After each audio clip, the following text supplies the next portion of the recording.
पापा जी एक सवाल है। पूछो। ये अमेरिका है ना, ये सब देशों के ऊपर हमला करता है, ऐसा क्यों? देखो बेटा, हमला करता है वो इसलिए करता है कि उसकी संस्कृति एक अलग ही संस्कृति है। उसकी संस्कृति का नाम है खाऊ जाड़ू की सभ्यता की संस्कृति। ये मैंने तो इसका कभी भी नाम नहीं सुना। हाँ बेटा, ये एक नई संस्कृति है, खाऊ जाड़ू सभ्यता। ऐसे तो थोड़ा बहुत तो नाम से ही समझ में आ गया होगा।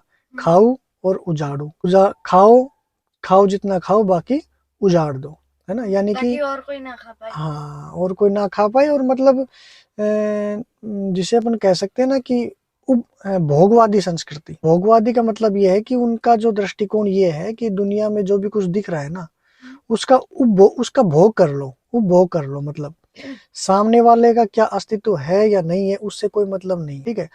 अब जो अमेरिका है, उसके पास खुद के ही बहुत ज्यादा संसाधन है, उसके पास कोई कमी थोड़ी है।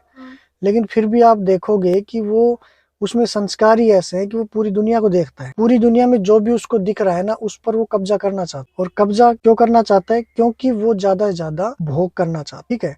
अब उसके लिए उसे कुछ भी करना पड़े, चाहे उस प्रकृति का गलत दोहन करना पड़े, चाहे किसी पर आक्रमण करना पड़े, है ना, कुछ भी करना पड़े, पर वो करेगा। ये है उसका। हाँ, अभी क्या है कि उसके लिए मतलब आप ये समझ सकते हो कि जो भी उनको दिख रहा है ना, वो ये समझते हैं कि इनका जो अस्तित्व है वो केवल इसीलिए है कि हम इसका उपभोग कर सकें। जैसे अपन है, अपन क्या करते हैं, अपन ये सोचते हैं कि भाई मेरा भी अस्तित्व है तो सामने वाला जो है इसका भी अस्तित्व है। मेरे सामने कोई जीव जंतु है तो जैसे मैं हूं ऐसा ही वो जीव जंतु है। जितना हक मुझे है इतना ही हक उसे है।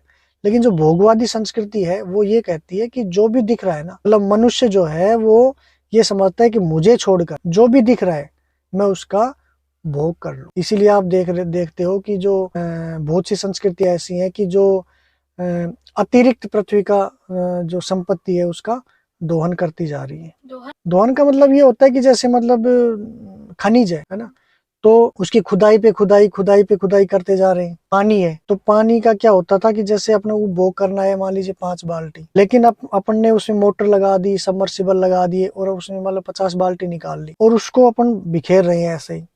और तो 5 बाल्टियों से हाँ, 5 बाल्टी से नहा रहे, सारे से नहा लिया। तो उसको जो अपन फेंक रहे हैं वो क्या है? वो भोगवादिता है, ठीक है ना, ये है।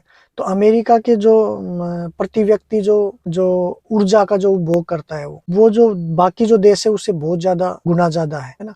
तो उनका पेट नहीं भर रहा। वो कहते हैं ज्यादा से ज्यादा ऊर्जा हमारे पास आए, ज्यादा से ज्यादा संसाधन हमारे पास आए और हम और हमारे जो नागरिक हैं वो उसका उपभोग कर सकें, ठीक है।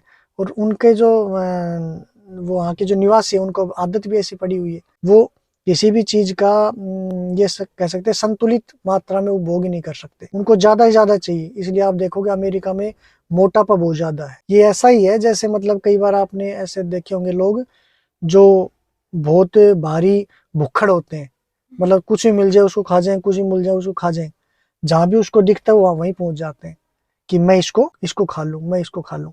लेकिन जब वो बहुत ज्यादा खाते हैं तो क्या होता है?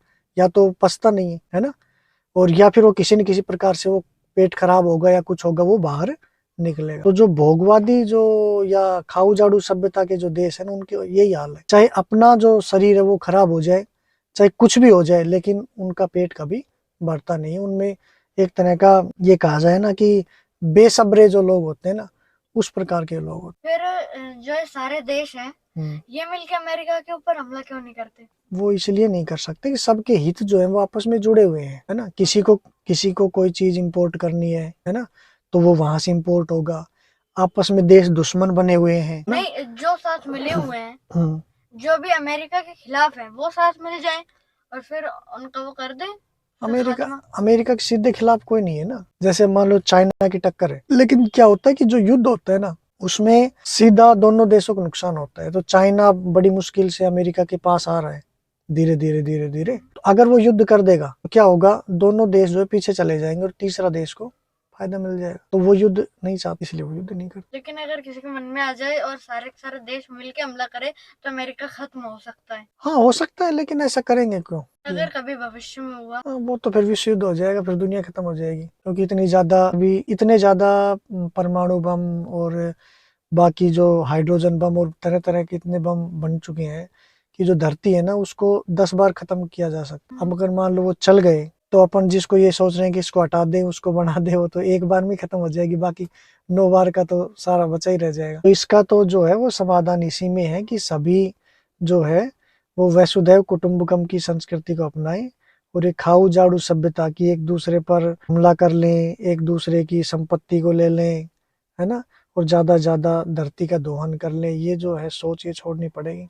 तब इसका समाधान तो यही है, संतुलित मात्रा में खाएं। अमेरिका के अगर लोग वसुधैव कुटुंबकम को मानते, संतुलित मात्रा में उपभोग करना जानते, तो उनको जरूरत ही नहीं है पूरी दुनिया पर हमला करने की। पूरी दुनिया का जो है, जैसे अब तेल है, कभी किसी देश पर आक्रमण कर दे, कभी किसी देश पर, अभी जैसे वेनेजुएला पे किया था, उसके राष्ट्रपति को ही उठा ले, है ना, तो क्या मतलब है उसका, ये है बात। तो ये जो संस्कृति है खाऊ जाड़ू सभ्यता की संस्कृति, इसका प्रभाव जो है ना हमारे देश में देखने को मिलता है। एक उदाहरण दूं, एक उदाहरण है जैसे बर्थडे मनाते हैं देखा होगा बर्थडे, तो उसमें क्या होता है कि आजकल 2 केक लाते हैं, पहले तो एक ही आता था, एक खाते हैं और एक को उठा के दूसरे के मुंह पर पोत देते हैं, तो वो क्या है, उजाड़ू सभ्यता ही है ना भाई। खाया जो खाया बाकी उजाड़ दिया। तो जो संसाधन था या जो कोई भी अपन ने खाने की चीज थी वो किसी दूसरे के काम आती ना भाई। अपन कहते कि भाई 500 रुपए तो मेरे एक्स्ट्रा खर्च हुए, आपको क्या दिक्कत है, पर वो कहीं ना कहीं वो 500 रुपए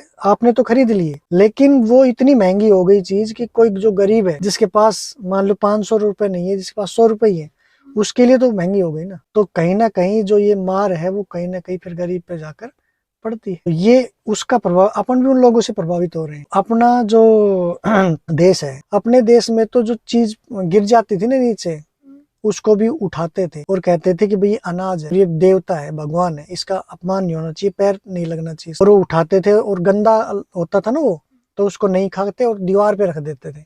क्यों, अब बताओ? क्योंकि भाई हम समझते हैं कि गंदा हो गया, तो उसको चिड़िया भी खा लेगी। कहाँ कितनी दूर तक की सोचते थे भाई, हम नहीं खा सकते, चिड़िया तो खा सकती है। और चिड़िया को धोखे नहीं है, चिड़िया को वो उसको जरूरत नहीं है ना, वो तो जमीन में गिरी हुई चीज खाती है। तो फिर उसको वो नहीं दिक्कत नहीं होती उसके पेट में? दिक्कत नहीं, उसकी इम्यूनिटी ऐसी हो रही है ना, वो तो भाई कीड़े भी खा लेती है। वो तो जो है नीचे गिरे हुए वो चीज कहाँ से खाती है, पैकेट में निकाल के थोड़ी खाती है, वो तो जहाँ भी कुछ पड़ा रहता है उसको ही खाती है वो, उसकी इम्यूनिटी ऐसी हो गई। तो कहाँ तो एक संस्कृति ऐसे सोच रही है कि एक कण जो है उसका भी उपयोग हो जाए, और कहाँ हम उन लोगों से प्रभावित हो रहे हैं और जो चीज है उसको अपन जानबूझ के बर्बाद कर रहे हैं। इसको अपन मानते हैं कि अब आजकल तो ये चलन है, इसको अपन फैशन कहते हैं, इसको अपन आधुनिकता कहते हैं, है ना। तो कहीं ना कहीं ये जो सोच है ना, ये जा करके युद्ध जो है वो कोई ऐसे थोड़ी कि मशीन अपने आप युद्ध कर रही है, तोप अपने आप युद्ध कर रही है। जो युद्ध है ना, तो वो तो इंसान के दिमाग में चल, मशीन बम और इन पर तो बाद में आते, पहले कहाँ चल रहा है, दिमाग, युद्ध दिमाग में हो रहा है। मान लो भाई ट्रम्प है या कोई और भी देश का कोई प्रधानमंत्री है, राष्ट्रपति है, तो वो धरती पे युद्ध तो बाद में करता है ना, पहले तो उनके टेबल पे युद्ध हो जाता है कि अपन क्या क्या करेंगे, कैसे कैसे करेंगे और अपन क्यों करेंगे, इससे अपने को क्या फायदा है ना। तो उनकी सोच वही है ना कि हाँ ज्यादा से ज्यादा अपने को मिले, ठीक है, फिर बात करेंगे।